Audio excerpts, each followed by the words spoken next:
Breaking news mga tol, Luis Pantera Nery gustong makalaban si Janriel Cuadro Alas Casimero bago matapos ang taon. Nagpost kasi si Nery mga tol sa kanyang social media account ng picture nila ni Cuadro Alas Casimero.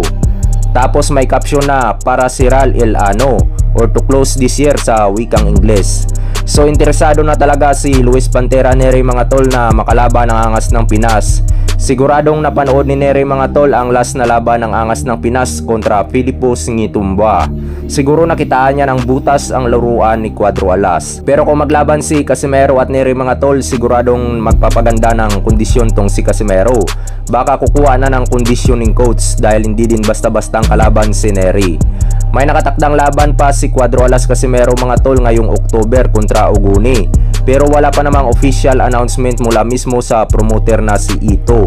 Baka ongoing din ang negosasyon ni Masayuki Ito mga tol kay Luis Nery. Kaya nagpost si Nery ng ganito sa kanyang social media account. Baka mapalitan pa nga si Uguni mga tol ni Luis Nery dahil nasa Japanese promoter pa naman ang final decision.